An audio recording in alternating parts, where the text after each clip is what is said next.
en nosotros, pero así en mi experiencia con muchas personas. Entonces, bueno, de eso se trata. Pero naturalmente vimos el tema de la ley. Y ahora vamos a ver cómo esa ley se puede transgredir. Y al transgredirla se convierte en pecado. Por eso se llama también al pecado transgresión.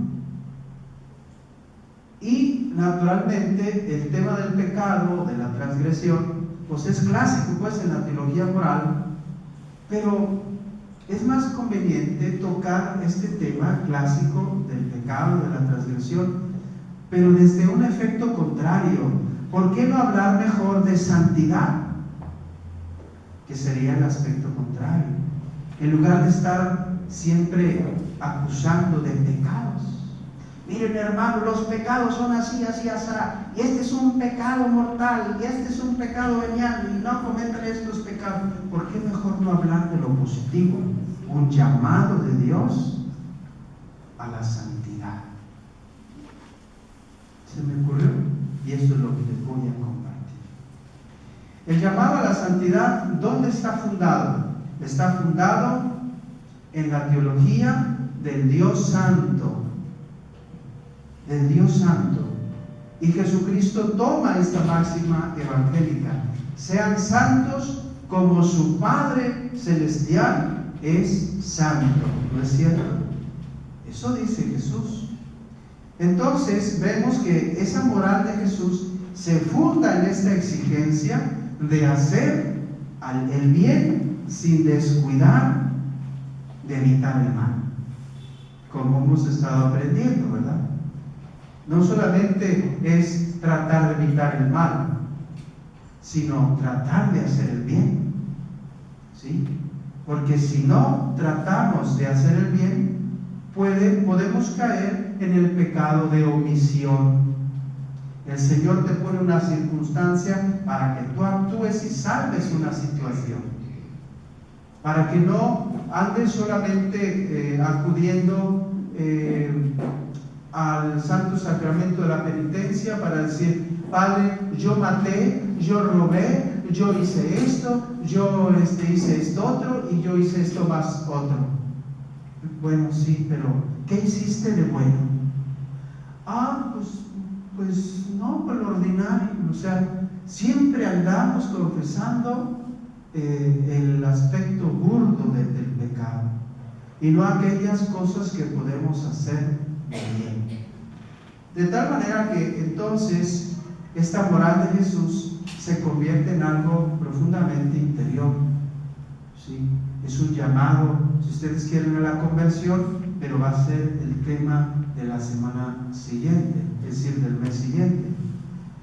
¿Y cuál es esa moral de Jesús? Bueno, podemos decir mil cosas, pero una cosa vamos a decir, y esta se tiene que quedar grabada en el corazón.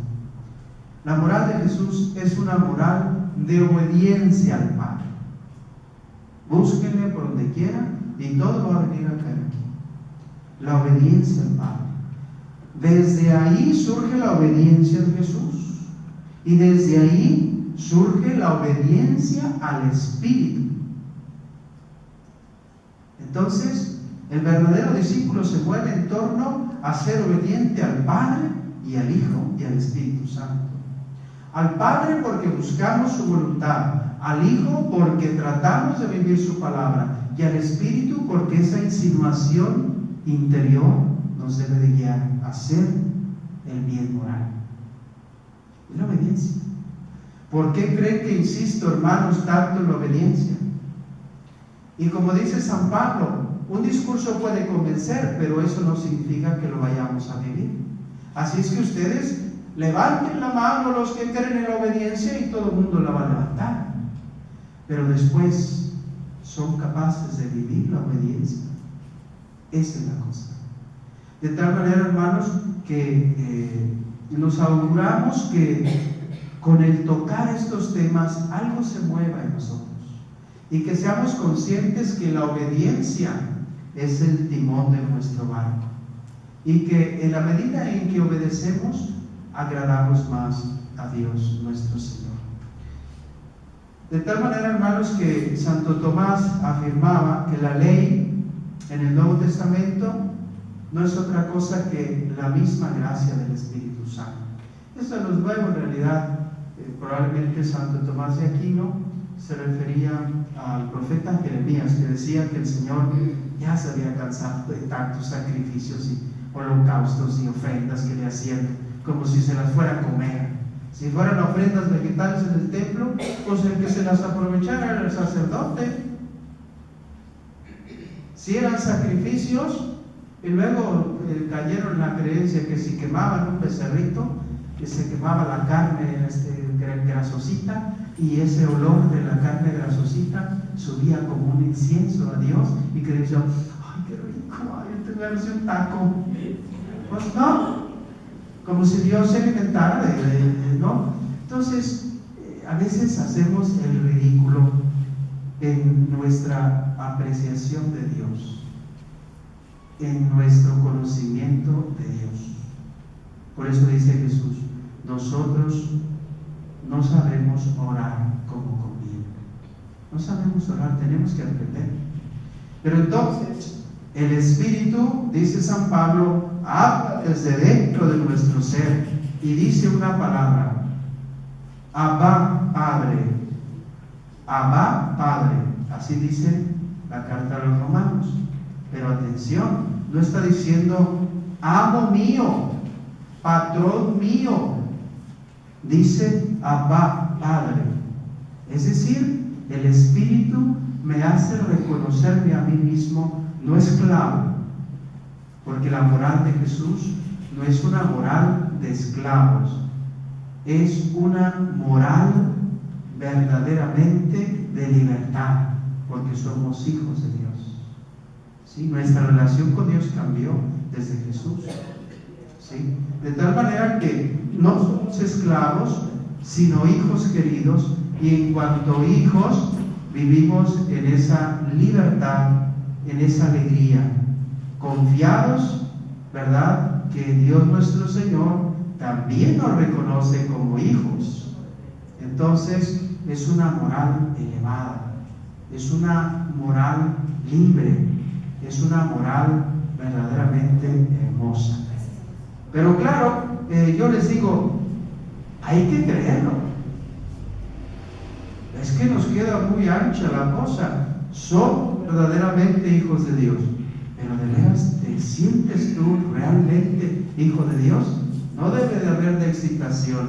Todos debemos decir, sí, yo soy y me siento hijo de Dios. De tal manera que el cristiano es llamado, es como impulsado, ¿verdad?, a una libertad que no se puede confundir con estas elecciones que hemos ya mencionado de los libertinos. El libertino no es libre, es esclavo de su propio egoísmo. Y esto ya lo vimos. Así que no podemos decir, bueno, pues a mí se me hincha y yo hago lo que me pegue la gana. No, tú haces, debes hacer aquello que conviene a tu estatus de ser hijo de Dios. Un hijo de Dios no puede decir, yo hago lo que me pegue la gana. No, tú haces lo que Dios, tu Padre, te pide que hagas, ¿o no? Eso lo aprendimos desde niños en la casa. Cuidadito con que no obedeciéramos al papá, ¿o no? Bueno, hay con sus asegúnes, ¿verdad? Unos ni siquiera tuvimos padre, a lo mejor, no lo sé. Pero esa es la experiencia más general, ¿no? Porque somos hijos de Dios. Y bueno, por tanto, somos libres. No tenemos un amo, tenemos un padre. Somos libres. Pero somos libres no para hacer el mal, sino para hacer el bien, para poder servir a los demás, entregarse a los hermanos. Por ello, la moral cristiana hoy en día pues debe de surgir, de vivir esa vida en el Espíritu, hermanos. Es el ápice de la exigencia de los cristianos, vivir la vida de acuerdo al Espíritu Santo. Y por otra parte, vivir adquiriendo en el día a día las virtudes teologales que llamamos la fe, la esperanza y la caridad. Esas se tienen que terminar con uno. Al final de nuestros días, tú debes de vivir con la fe, la esperanza y la caridad. nunca nos deben de faltar. Por los méritos de Jesús, el creyente ha sido ya liberado de la ley del pecado, dice Romanos 8:2, del pecado y de la muerte. Ha sido desplazado el pecado y la muerte. Con Cristo, dice San Pablo, que es el nuevo Adán, pues en realidad comienza una experiencia nueva, un mundo nuevo, una nueva creación, vino nuevo en odres nuevos, todo ese discurso de Jesús en los evangelios. Y por tanto, también un nuevo modo de existencia.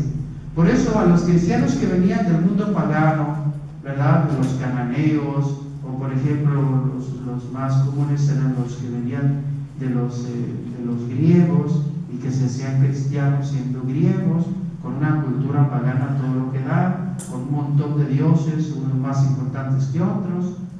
A ellos se les exigía ese nuevo modo de vivir la experiencia cristiana, porque estamos aferrados, ¿no? Eso es un renglón muy duro, porque tenemos tradiciones, culturas, formas de ver la vida, y a veces no es fácil despegarse de esas maneras, ¿no? Venimos de una familia, por ejemplo, que a lo mejor pues tenía mucho creencia de supersticiones, de consultoría de cosas, de andar aquí, de andar allá, y jalamos esa cultura, y cuando a nosotros nos vuelve a surgir algo, pues hacemos lo que hacían nuestros familiares, ¿no es cierto? Entonces vean cómo nos condiciona una cultura. O venimos de una cultura de mucha violencia en casa, una violencia tremenda, ¿no?, que se ejerce. Entonces, cuando ya crecimos y ya hicimos nuestra vida, y luego se vuelven a reproducir una serie de problemas graves, entonces, pues hacemos lo que hacían en casa, respondemos con el mismo patrón, pero somos una nueva existencia, un nuevo orden de cosas. Lo pasado se queda en el pasado. Ahora somos una nueva creación en Cristo. Y nosotros hablamos de consagración, por tanto, estamos en un nivel todavía un poco más arriba. No digo mucho, pero sí un poco más arriba del común de los católicos. En una exigencia mayor, porque decimos delante de Dios: Señor, yo me entrego a esta espiritualidad, creo que tú me llamas a esto, y delante de mis hermanos yo hago este propósito de vivir en esta cual manera. Tenemos un santo propósito. Con mayor razón, no podemos seguir dependiendo del pasado, de nuestra forma de ver la vida, de nuestras tradiciones. Podríamos decir que obreros de Cristo es también vino nuevo en odres nuevos, aunque no siempre es así. Siempre pues tenemos fantasmas que nos persiguen, ¿no?, nuestros vicios, nuestros pecados. Entonces surge un verdadero forcejeo a nivel razón y a nivel espíritu entre el vivir con criterios egoístas mi vida, que San Pablo llama tú vives según la carne si obras así, y vivir también la vida de acuerdo a las insinuaciones del espíritu, lo que Dios te dicta en tu corazón, el conocimiento, tu formación, la palabra, etc., ¿no? Son dos formas de vivir la propia existencia. Y luego de ahí se observan unas intuiciones morales, y si vivimos de acuerdo a esas intuiciones morales e interiores que nos llaman a vivir en otra forma, en otra dimensión, con otros criterios la vida, pues uno empieza a probar verdaderamente el gusto de sentirse diferente, porque hacemos cosas que agradan a Dios y sentimos en consecuencia en nuestra conciencia algo muy bonito. Nos sentimos útiles porque servimos. Por eso yo digo que un obrero de Cristo no es aquel que le pesa servir a los otros hermanos. Un obrero de Cristo nunca se va a lamentar de decir: ay, pues yo tengo que hacer esto. No, dale gracias a Dios que vas a hacer algo por los hermanos, porque Dios no se va a quedar con la mano corta. De tal manera, hermanos, que no podemos dejar de escuchar esa voz de Dios, porque de ahí viene el el acto moral, el acto bello. ¿Por qué la santidad debe ser una moral de virtudes teologales, no solamente de vivir la vida en el Espíritu? Bueno, pues porque vivir en la fe, la esperanza y la caridad refleja más esa libertad que el Señor nos logró al dar su cuerpo por nosotros. Y es una moral de libertad contra aquella moral judía que a fuerza tenía que vivir todos los días 613 preceptos. Y vivir en esa preocupación, ay, no habré fallado, ay, no, y casi vivir en esa hipocondría de la vida, de decir, ay, a lo mejor ofendo, ay, pues libertad, la libertad de los hijos de Dios. Saber que el Padre no falla y que si nosotros fallamos, está siempre su gracia que reconoce nuestro arrepentimiento. De tal manera que la fe, por ejemplo, hermanos, si hablamos de las virtudes teologales, pues edifica nuestra vida espiritual, por eso giramos en torno a ello. Estructura nuestro proyecto de vida, nuestro proyecto personal, fortalece nuestro carisma, nuestra espiritualidad, nuestro camino espiritual. Y también la fe nos integra, porque es una fe siempre eclesial, no es una fe racional, es una fe eclesial y nos integra a otros hermanos.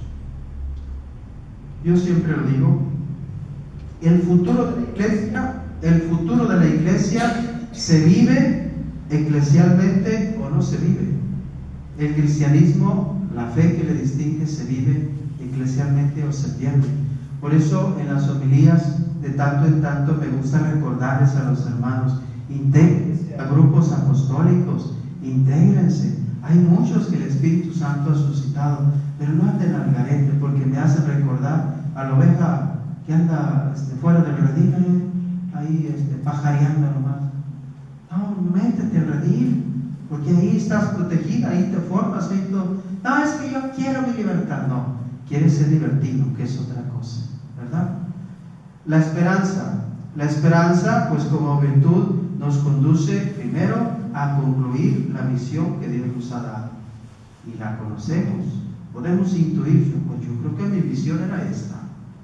Y cada quien tiene que sacar su propia experiencia, ¿no? Su propia discernimiento, conclusión.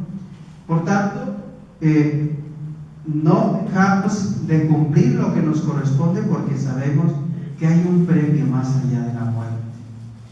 La esperanza impulsa a veces nuestras rodillas vacilantes y evita que nos dejemos llevar por otras cosas tendenciosas de muerte y perderme en las insinuaciones y tentaciones del mundo. La esperanza de que voy a ser recompensado, la esperanza en el Dios de la vida, la esperanza en el Dios que nos perdona siempre, que nos acompaña, está siempre con nosotros. Y luego la caridad es considerada el primero de los carismas. Acuérdense, 1 Corintios 13, ¿no? Los dones del Espíritu que se nos dan, habla ahí que de la caridad como la primera de los carismas. San Pablo dice, pídanle al Señor un montón de dones, pero no dejen de pedir por encima de todo, ¿cuál es?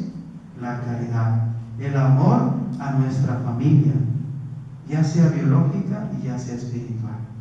Qué bueno que ames a tu familia, pero queda un espacio pequeño para que te abras a la posibilidad de amar a alguien más, que no es tu familia biológica, pero que quiere ser tu familia espiritual.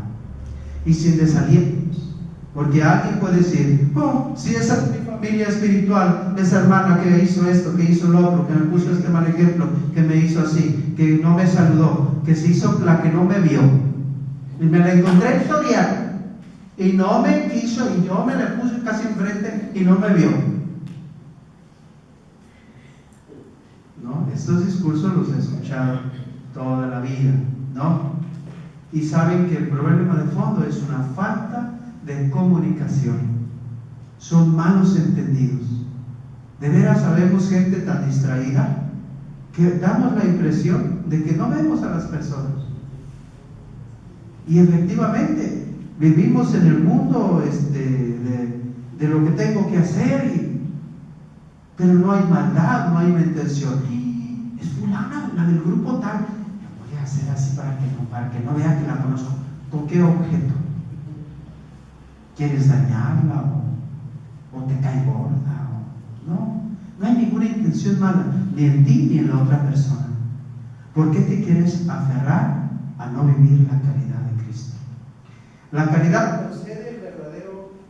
caridad concede el verdadero sentido moral que distingue a los auténticos discípulos de Jesús. Tanto amas, tanto discípulo eres, casi así. La importancia y la novedad de ese mandamiento de Cristo es esto, hermanos. Dos fundamentalmente. Primero, una unión inseparable entre el amor a Dios y al prójimo. Esa es la primera línea, la caridad. El primero se afirma, tenemos que afirmar. Y el segundo, el amor al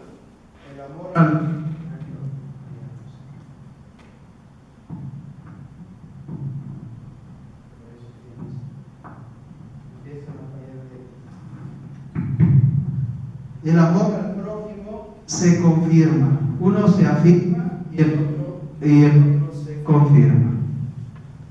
Se afirma y se confirma. Bueno, pues vamos a estar así, hermanos. Entonces, nosotros sabemos que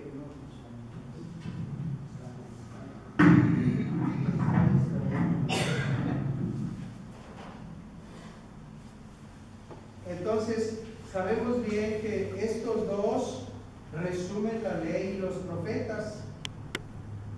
Jesús pues prácticamente resumió las exigencias de la ley de Moisés y de los profetas en esos dos mandamientos. Sin embargo, tenemos otra cosa que debemos de tener presente. Ese amor al prójimo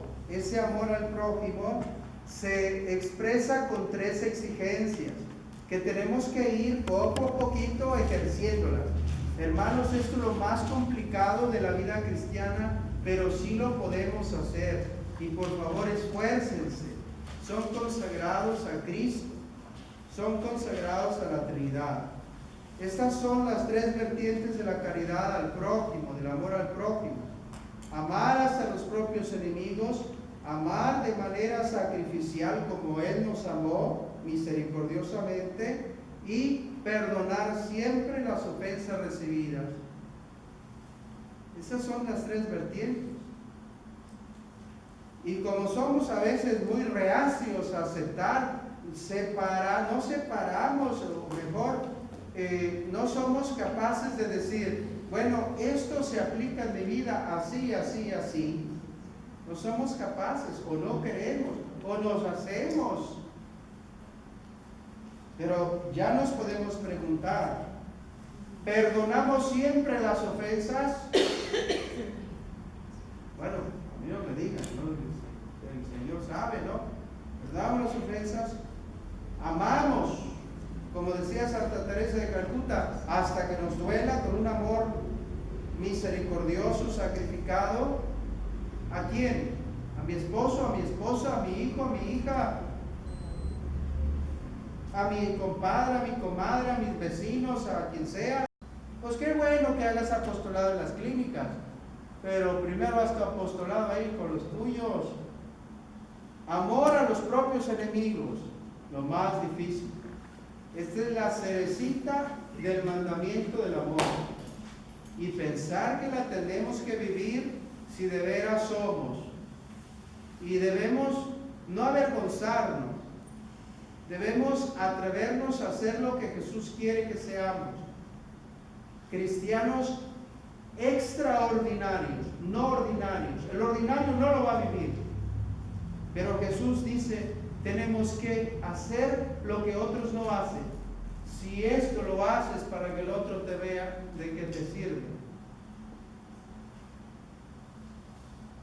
De tal manera que debemos de atrevernos, hermanos, atrevernos. No es fácil, lo digo por experiencia, pero sí se puede con la ayuda de Dios. Y más vale que se pueda, ¿saben por qué? Porque el que no ama, porque el que no perdona, porque el que no es capaz de olvidar las ofensas, vive angustiado, amargado, estresado y cae muy fácilmente en la depresión. Así que o viven, no les queda Dios.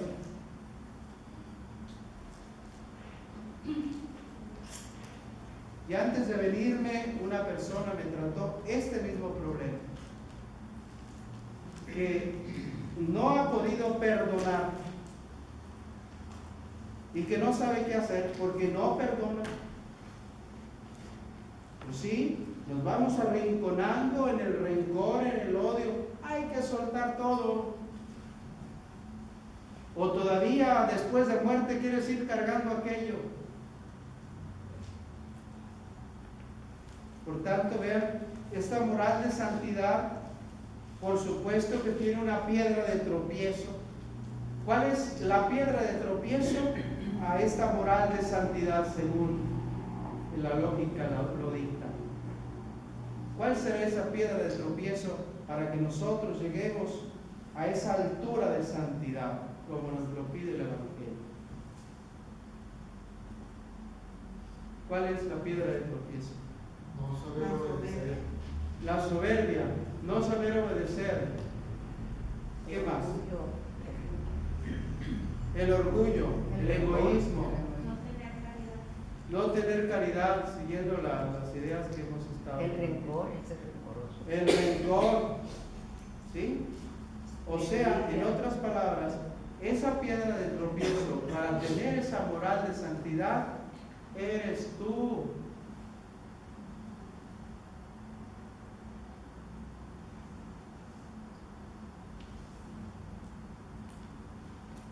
Es una piedra de tropiezo. Tenemos flaquezas humanas. Tenemos fragilidades.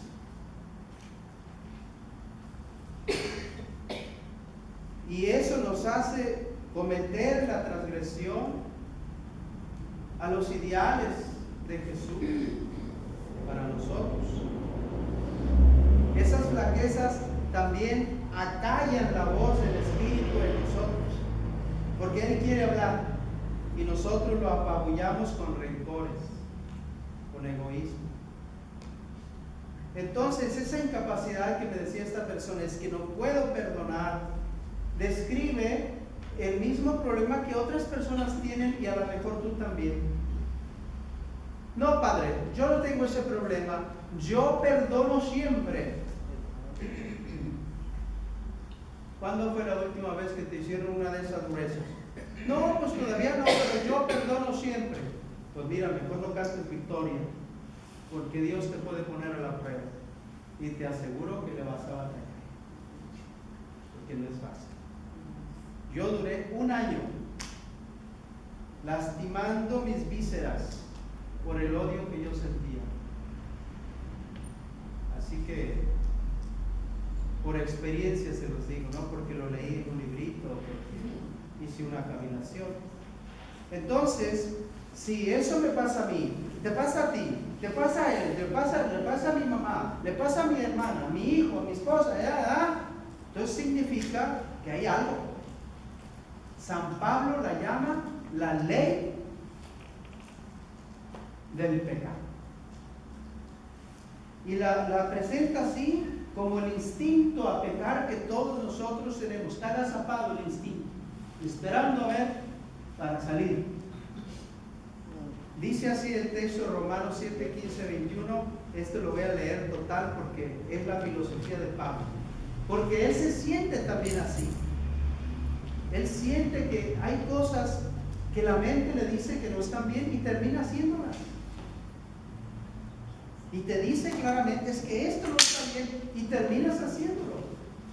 Entonces descubre que tiene una ley interior en la ley del pecado. Es como si esa ley te dijera, pues tú eres un ser vivo y todos los seres vivos pecan, en consecuencia tú tienes que pecar. Échale, tienes que pecar. No, que es que yo no quiero, tienes que pecar, te digo que peques. Bueno, está bien. Y ahí está el pecado. Así. Dice él así: realmente no comprendo mi proceder, dice San Pablo. pues no hago lo que quiero, sino hago lo que aborrezco. Y si hago lo que no quiero, estoy de acuerdo con la ley en que es buena. Yo percibo que hay cosas buenas, pero en realidad ya no soy yo quien obra, sino el pecado que habita en mí. Pues bien sé yo que nada bueno habita en mí, es decir, en mi carne. En efecto, querer el bien lo tengo a mi alcance, pero no tengo a mi alcance el hacer ese bien. Puesto que no hago el bien que quiero, sino que obro el mal que no quiero.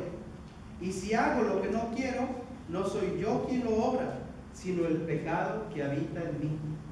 Descubro pues esta ley: aún queriendo hacer el bien, es el mal el que se me presenta. Es un texto muy fuerte. ¿Por qué?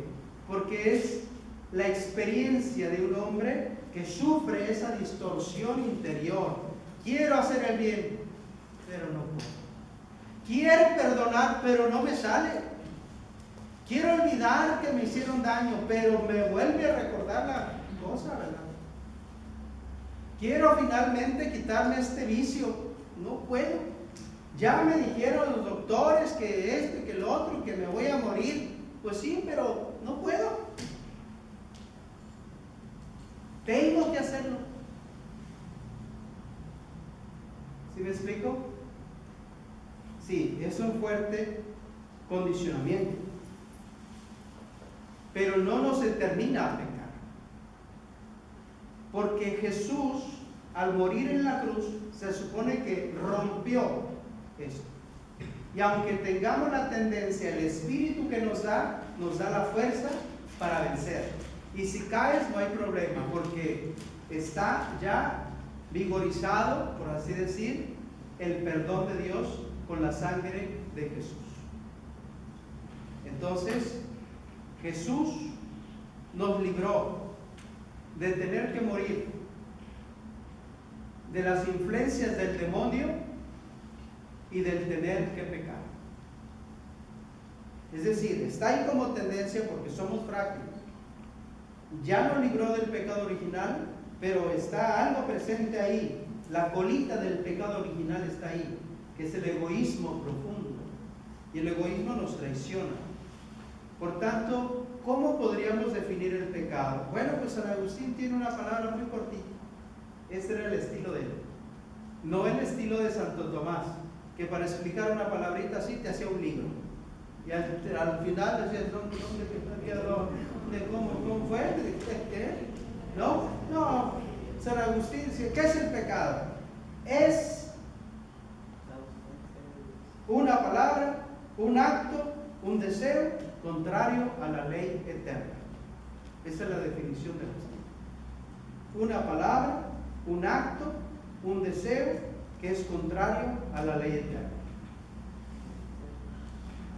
Entonces, si somos juiciosos y empezáramos a decir, bueno, Padre, ¿hice el pecado?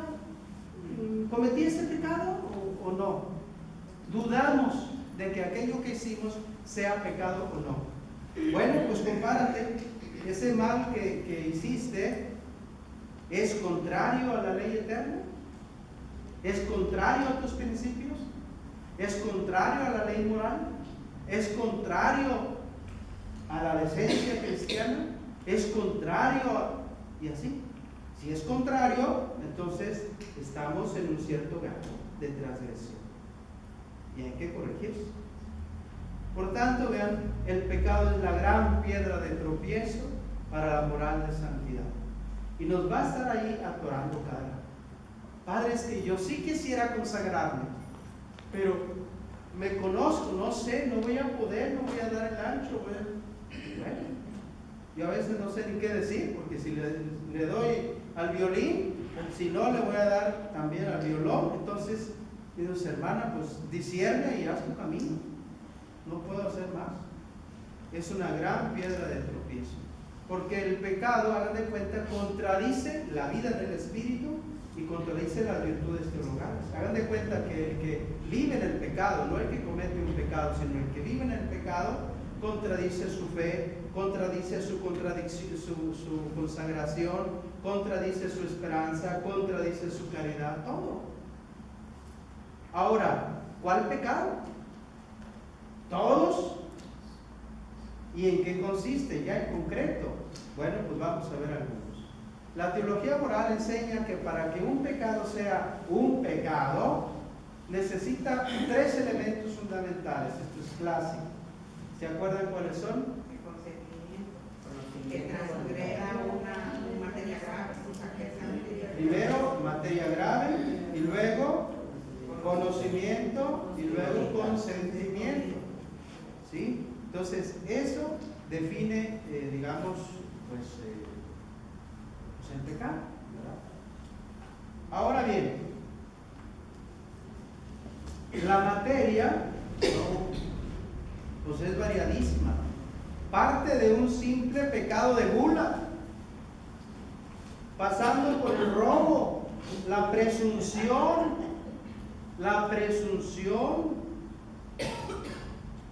gracias a Dios aquí no hay eso, pero luego la soberbia, no, pues menos, la tibieza, no, definitivamente no.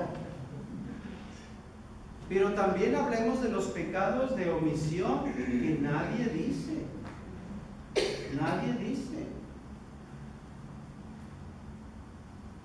Y otras ofensas, ¿verdad?, más sutiles, quizá menos conocidas de los fieles en general. Por ejemplo, 3. El pecado contra el Espíritu Santo.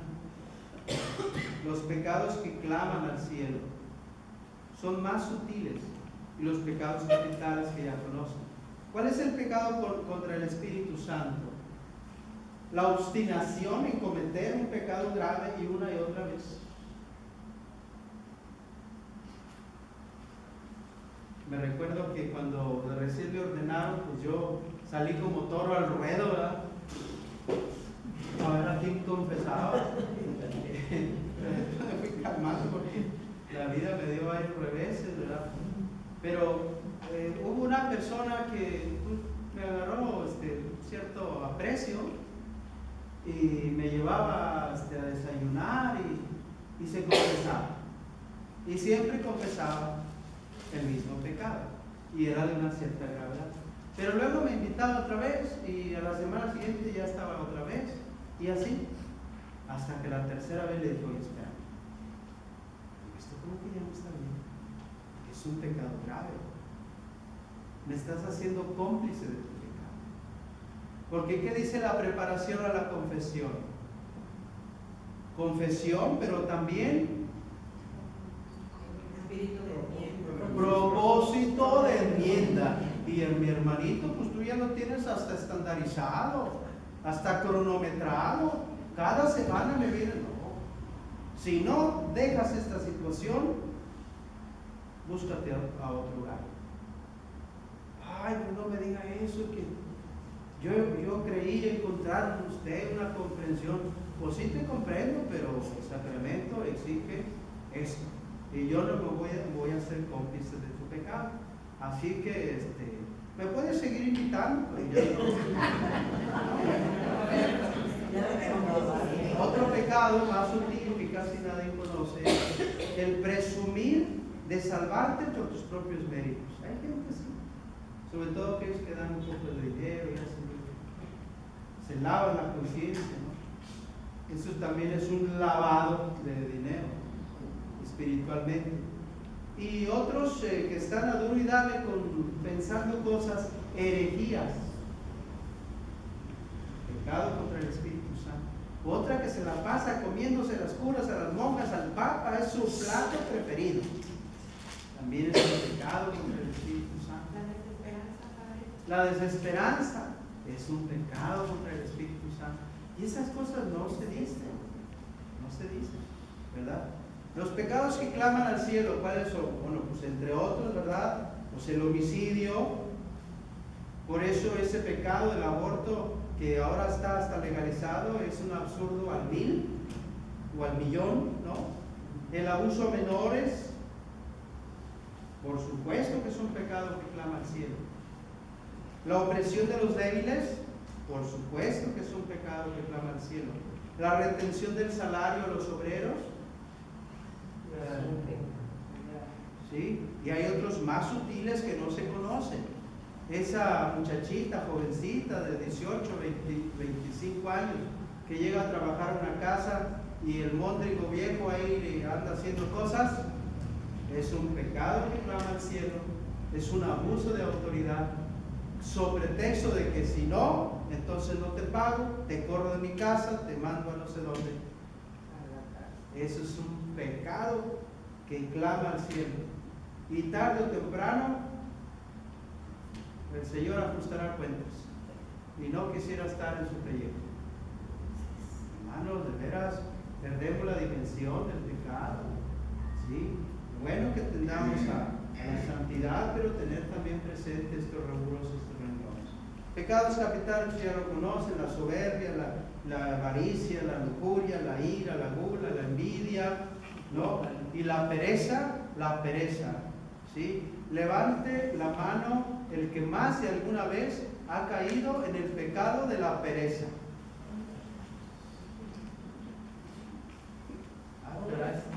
Todos. Bendito sea Dios. ¡Viva la pereza!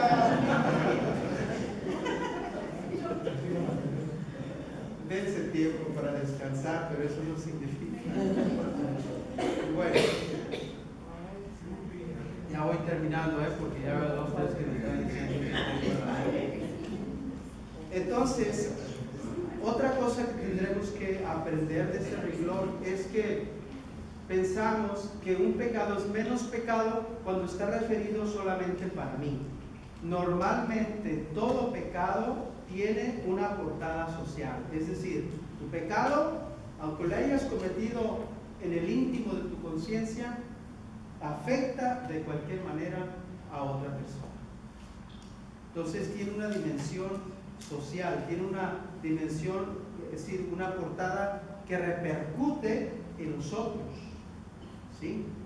Alguien piensa que, por ejemplo, no lo sé, el hombre, por decir un ejemplo clásico, el hombre no fue infiel, no le fue infiel a la mujer, pero se satisfacía solo.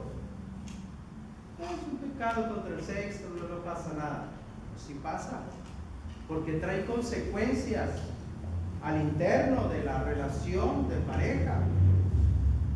Hay consecuencias. Todo pecado trae una portada social. Y dice, bueno, al menos yo nomás le condono a los demás. No, es que estás arrasando con el pecado con otros más. Entonces, cuidar esa dimensión social del pecado. Y finalmente, pues tengamos presente, más allá de la materialidad de estas diversidades de ofensas a Dios, existen 3 ejes fundamentales donde se mueven todos estos pecados, que debemos de ser vigilantes. Primero, el primer eje es el pecado como violación de las leyes de Dios, y principalmente la ley que ya explicamos, la ley del amor, la ley de servir al prójimo, de tal manera que esto se contrapone a nuestro ser santos. Si vivimos violando estas leyes eternas, que ya explicamos, ¿verdad? En ese renglón no lo estuve presente, pero me dicen que fue lo suficientemente claro. Me fui un poco a prisa, la verdad. Estaba nervioso, es la primera vez que grababa para una conferencia que se reprodujera, pero los temas estuvieron muy acordes, y hablábamos de cómo, de la ley eterna, que tiene que ver con la divinidad, que nos creó todo y llenó de leyes todo el panorama, comenzando con la ley natural con la que fuimos creados, comenzando con las leyes positivas dadas a Moisés, los mandamientos, y luego de ahí pues las otras leyes, la ley del espíritu, de donde viene esa actitud moral. Entonces, si fallamos a estas leyes, ya de alguna manera nos está preparando un escenario de pecado, y el pecado normalmente se asocia a otros pecados. No puedes decir, eché una mentira y ya, porque junto con eso vienen otras consecuencias. el engaño, el daño, lastimar al hermano, etc. Yo nomás mentí, dice la persona, yo nomás mentí. Y con tu mentira afectaste a otros, no se dio cuenta. Ay, Pues hasta ahorita. Y después, ¿cómo le vas a hacer? Se te va a multiplicar el problema. Primer eje. Segundo eje, el pecado como ofensa a Dios. Este eje es muy bonito porque nadie quiere ofender a Dios. Nadie quiere rechazar la bondad. Nadie quiere rechazar su amor. Y sin embargo seguimos pecando. Seguimos pecando. Es una cuestión de respeto. Porque el pecado se ve como una traición a su amor, a su redención, a lo que Él hace. Pero bueno, pues Él nos entiende, ¿no? Entiende nuestra fragilidad y no deja de amarnos, ni siquiera en el pecado. Eso es lo más grande de Dios.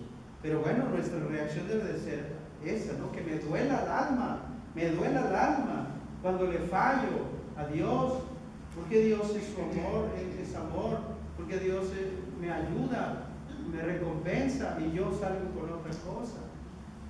Es doloroso cuando cometemos una torpeza grave y ponernos ya delante de Dios y empezar a llorar. Pues sí, Señor, ¿y qué hago? ¿No? Pero Él nos sigue amando. Bendito sea Dios, nos sigue amando.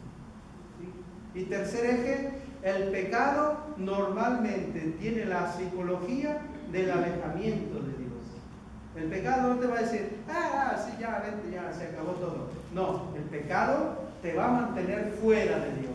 Esa es una tendencia natural, ¿sí? El pecado tiene la tendencia de alejarte cada vez más de Él, ¿sí?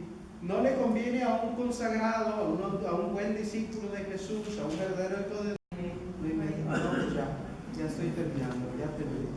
Entonces vean, un verdadero hijo de Dios, decía, debe evitar el perseverar en el pecado. Inmediatamente ir al hermano, como dice Jesús, ¿vienes a traerme una ofrenda? Sí. Bueno, pues deja tu ofrenda y ponte primero en paz. Y luego vienes. No te digo que no me ofrezcas tu ofrenda. Qué bueno que me la traes. Ay, mira, se ve bien rica esa frutita. Pero primero ponte en paz. No, es que yo nomás te vengo a traer esa ofrenda, yo acá me encargo. No. Ten el valor de enfrentar, hermano, la regué. ¿Sí? Una vez Yanita me dijo, padre, usted ya me agarró de cajón con el cigarro. Discúlpame, le digo, ya no te voy a echar carrilla. Pero sí conviene que no fumes. Pero, no, me refiero a que uno tiene que, voy a hacer un problema de eso y voy a eternizar un problema. Esa hermana no me cae bien. ¿Por qué? Pues que una vez me dijo que fumaba. O sea, ¿me entiendes? Nos atoramos en cosas pequeñas. No se vale porque somos familia. Si esta espiritualidad no fuera familia, entonces miren, aquí se rompió una taza y cada quien haga lo que pueda. Pero somos familia y en la familia hay que atreverse a respetarse. Hay que atreverse a ir con el hermano y con humildad a reconocer aquella cosa. Eso es por un lado. Por el otro, aceptar. Porque esa es otra, Yo puedo ir a decir al hermano, pero el hermano tiene que ser lo suficientemente humilde para aceptar que ya se está humillando el otro. Y a veces no hay necesidad de hablar. A veces basta una mirada, un hablarle, buenos días, como diciendo, me da pena decir lo que quiero decir, pero tú me entiendes, ¿verdad? No pasa nada. También eso, no que se humille, que me especifique, que me firme la carta, no, espérenme, ¿no? Entonces, cuidado. Más bien, intentar inmediatamente volver a la gracia, volver al perdón de Dios. Así dice el Salmo 32:5. Te confesé mi pecado y mi maldad. Decidí confesarte mis pecados y tú, Señor, los perdonaste. Y lo mismo se puede decir a nivel de relación humana lastimada. Confesar el pecado, comunicarse bien, con humildad, con respeto, con prudencia. Y entonces se destraba y se comienza a caminar juntos, después de haber librado una batalla. Porque ese que se arrincona, almacena el odio, el resentimiento en su mano obrero de Cristo. Y si lo detectamos, con todo el dolor de mi alma, les voy a decir, no es tu lugar, porque entonces te vas a convertir en una manzana podrida, en un jitomate podrido, que lo único que va a hacer, por ese rencor, por esa actitud nefasta que tienes, que vas a contaminar el resto. Tienes que saber. Y no queremos que eso pase. Y finalmente, hermanos, ¿qué sigue después de que pecamos? ¿Qué sigue después del pecado? ¿Qué le queda por hacer al hombre y a la mujer pecadores? Arrepentirnos, reconciliarnos, confesarnos, tratar de llevarnos bien, reconocernos, tener el mismo firme propósito, enmendarse. Bueno, pues todo eso que acaban de decir y aún más se encierra en una palabra: conversión. Y esa es la enseñanza de nuestro retiro de Adviento. Gracias por su amable escucha.